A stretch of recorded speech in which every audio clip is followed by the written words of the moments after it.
Good morning সবাইকে। আজকে উঠতে একটু দেরি হয়ে গিয়েছে, সেই জন্য কোন কাজটা যে আগে করব সেটাই বুঝতে পারছি না। ঘর ঝাড় দেওয়া হয়ে গিয়েছে, কিন্তু ঘর মুছতেও হবে। এবার ঘর মুছতে যাব, এমন সময় বিছানার দিকে চোখ পড়েছে, তো বিছানা তোলা হয়নি। সেই জন্য ভাবলাম না, লাঠিটা রেখে আগে বিছানাটা তুলে নিই, তারপরে ঘর মুছে নেব। আমি প্রতিদিনই চেষ্টা করি যে ঘর মোছার পর না আমি আর ঘরে ঢুকি না, একেবারে স্নান করে তারপরে ঘরে ঢুকি। এটা আমি চেষ্টা করি, আগে থেকে যা যা নেওয়ার হয় আমি আগে থেকে নিয়ে নিই, বা যা কাজ করার হয় আগে থেকে করে নিই।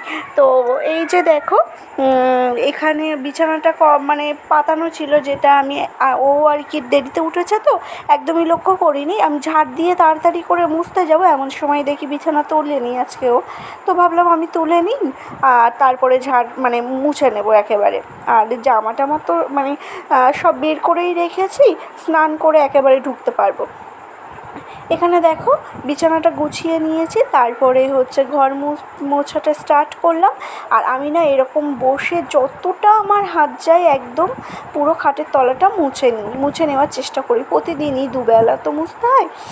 এই যে তারপরে স্নান সেরে আমি একটু বসেছি, এই ঘরে সিঁদুর টিঁদুর পরে এসে বসেছি, দেখি ও চলে এসেছে। আর এই পাখিটা, শুধু এই পাখি বলে না, প্রতিদিনই আসে চিনি প্রসাদ খাওয়ার জন্য। ওরা প্রতিদিন আসে, ওই যে বাটা দেবে নিচে তুলসী মন্দিরের ওখানে, সেই জন্য। এখানে দেখো, মা পুজো দিচ্ছে আজকে বাবা ওই উপরের ঘরে নিচের ঘরে ফুল দিয়ে আসছিলো, আর মা ভোগটা এর ভিতরে দিয়ে দিচ্ছে, যেহেতু সময় হয়ে গিয়েছে সেই জন্য।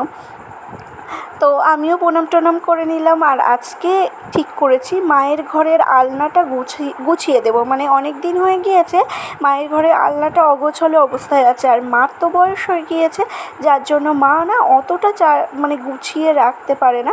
আমি সপ্তাহে একদিন বেশ ভালো করে গুছিয়ে দিই।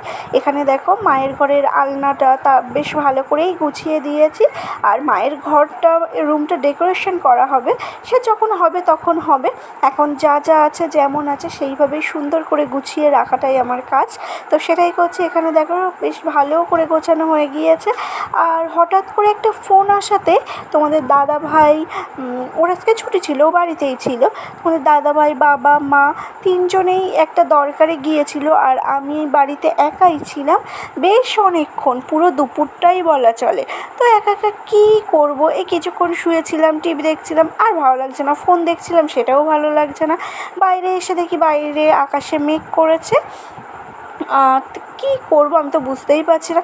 তারপরে অনেক করে ভাবলাম যে এক কাজ করি, এই ঘরে তো এই ঘরে তালাটা দেওয়াই আছে, কেন বলো তো? আমি যখন ওই ঘরে থাকি তখন আমার শাশুড়ি মা, শ্বশুরমশাই বলেন যে এই ঘরে তালাটা দিয়ে ওই ঘরে গিয়ে বসবে, কেননা আমাদের এই পাশের এখনও তো সিঁড়ির ছাদ তো কমপ্লিট করা হয়নি। কিছুক্ষণ শুয়েছিলাম, তারপরে আবার বাইরে এসে বসলাম। আর কী করবো, রাস্তার দিকে তাকিয়ে বসে আছি কখন ওরা আসবে। আর ফোন করেছি এর মধ্যে দুবার, তো বলল যে একটু দেরি হবে, তুমি গেটটা দিয়ে ভালোভাবে বসো আর কি। কী করবো বুঝতেই পারছি না। চলো তাহলে একটু উপর থেকে ঘুরে আসি মনে হলো আর কি। তো আমার সাথে তোমরাও চলো। সবার প্রথমে আগে গেট দিতে হবে, গেট দরজা দিয়ে তারপরে যেতে হবে, তা না হলে কুকুর ঢুকে গেলে আর এক জ্বালা। কুকুর আর বিড়াল ঢুকে গেলে না ভীষণ প্রবলেম হয়ে যাবে। যেহেতু ভাত তরকারি সব নিচে আছে, বা কি একটা বাজে ব্যাপার হয়ে যাবে, সেই জন্য ওরা এসেও খাবে। দুপুরে কেউ এখনও খায়নি, আমিও খাইনি। দরজাটা দিয়ে উপরে যাই, উপরে গোলাপ গাছটার কী অবস্থা একটু দেখবো। কেন বলো তো, আমরা না ভেবেই নিয়েছিলাম এই গোলাপ গাছে আর হবে না, ফুল টুল হবে না, একদম পুরো শুকিয়ে গিয়েছিল, কোনো পাতা হয়নি, শুধু পাতা দুটো একটা হয়েছিল, আর ডালটা লম্বা হয়ে যাচ্ছে, কোনো কিছুই হচ্ছে না, এরকম একটা। তো আমরা ভাবলাম যে কিছুদিন থাক, তারপরে তুলে দেবো একদম পুরোপুরি শুকিয়ে গেলে। হঠাৎ বৃষ্টির জল পাওয়াতে গাছটা কি সুন্দর সতেজ হয়ে উঠেছে, সে কি বলবো, ধারণার বাইরে। আকাশে দেখতে পাচ্ছ এখনও মেঘ। আর এই যে ফুলটা দেখো, বেশ কালকের থেকে আজকে একটু বড় হয়ে গিয়েছে। তারপরে বৃষ্টি পড়ছিল বলে আমি নিচে চলে এসেছি, আর ওরাও চলে এসেছে। খেয়ে দিয়ে একটু শুয়েছিলাম, ঘুম থেকে উঠে আবার সেই ঘরটরগুলো মুছে নিয়েছি, আর বাইরে ঝাড় দিয়ে বেশ ভালো করে জল ছিটিয়ে নিয়েছি। এইগুলোর তো প্লেট বসানো নেই, এগুলো হচ্ছে সকালবেলা একদম একটা আছে, নেতা আছে, জলে জলে করে মোছা হয়, আর সন্ধেবেলা পুরোটা জল ছিটিয়ে দিয়ে দেওয়া হয়। সেই জন্য জল ছিটিয়ে দিয়েছি, আর মায়ের ঘরটাও ঝাড় দিয়ে মুছে নিয়েছি। এবার যাব আমি স্নান করতে, স্নান করে এসে তারপরে কথা হচ্ছে। ওই ঘর থেকে সন্ধেবাতি দিয়ে এসে এই প্রণাম টনাম করে এসে বসলাম। যত যাই হোক, যতই বৃষ্টি হোক, যাই হোক, জানি না শীতকালে কি হবে, তবে এখনও বেশ কিন্তু সারাদিন বৃষ্টি হয়েছে, ওয়েদারটা মোটামুটি বেশ ঠান্ডা হয়ে গিয়েছে আজকে। তাও হচ্ছে স্নানটা না করলে যেন কেমন একটা মনে হচ্ছিল। শীতকালে কতটা কি করতে পারবো জানি না। যবে থেকে এসেছি এই বাড়িতে দুবার, এ বাড়ির সবাই দুবারই স্নান করে, মানে ঠাকুরকে দুবার দেওয়ার আগে দুবারই স্নান করতে হয়। আমিও সেই পথেই হেঁটেছি। তো এবার শীতকালে কতটা করতে পারবো জানি না, তবে পারবো, এরকম একটা মানে মনের থেকে একটা আসছে যে না, আমাকে পারতেই হবে, সবাই যদি পারে আমি কেন পারবো না, এরকম একটা ব্যাপার। আগে ওই বাড়িতে হাত মুখ ধুয়ে ড্রেস চেঞ্জ করে তবেই সন্ধেবাতি দিতাম, কিন্তু এখানে পুরোটা স্নান করে তারপরে দেয় সবাই, তাই দেখেছি। আর আমিও সেই পথেই আর কি স্নান করে, আর আমার যেন এই বাড়িতে থাকলে স্নান না করে না করলে ঠিক টাইম চলে আসলে কেমন একটা গার ভিতরে যেন হতে থাকে যে না না আগে যাই স্নান করে আসি, এরকম একটা ব্যাপার। ঠিক যেমন ঘর দুবার মুছতে হয়, দুবার ঝাড় দিতে হয়, তো সেরকমই একটা যেন ঠিক টাইম চলে আসলে ওই এখন তো ধরো 5:45টার দিকে সন্ধে হয়, তো ওই সময়টা আসলে যেন মনে হয় এই সময় হয়ে গিয়েছে, তাড়াতাড়ি কাজ করে নিই বা তাড়াতাড়ি করে নিই, এরকম একটা ব্যাপার। তো যাই হোক, আজকে এই বেলায় সন্দেশ দিয়েছিল, একটু আগে প্রসাদ পেলাম, প্রসাদ খেয়েছি। দেখি চা করবে একটু পরে মা, হয়তো চাটা অ্যাভয়েড মানে এই ব্যায়ামটা তো শুরু করেছে, এই 2-3 দিন হয়েছে। এবার চাটা চেষ্টা করছি যাতে আমি না খাই, চিনিটা একদমই স্কিপ করার চেষ্টা করছি।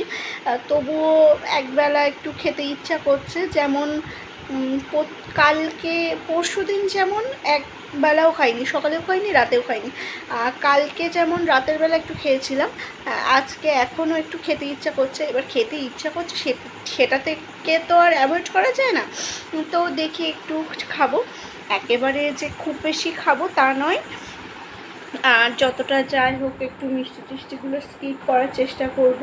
ভাত একবেলা খাচ্ছি, এখন দেখা যাক কী হয়, কতটা কি কমতে পারি, ভগবানই ভরসা এখন। যাই হোক, তো তোমরা কে কি করছো অবশ্যই সেটা কমেন্টে জানিও। আর এমন একটা কমেন্ট আমার যদিও আসে না, তারপরেও তোমাদের কাছে রিকোয়েস্ট যে তোমরা অবশ্যই কমেন্ট করো, ভালো খারাপ কিছু তো একটা করবে, করো সেটা।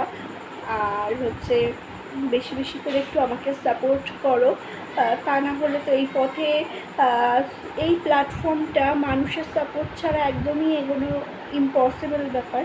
তো সেই জন্যই আর কি বলছি যে আমাকে সাপোর্ট করো, যদি পছন্দ হয়, যদি অপছন্দও হয় সেটাও বলো। আমি প্রতিটা ভিডিওতে বলি, আমি প্রতিটা মানুষকে বোঝার চেষ্টা করি, যারা আমাকে নেগেটিভ কমেন্টস করে তাদেরকেও আমি বোঝার চেষ্টা করি যে তারা কেন বললো, কিছু না কোথাও হয়তো খারাপ লেগেছে, বা এমনটাও হতে পারে যে তার চোখে খারাপ লাগছে, সেই জন্য।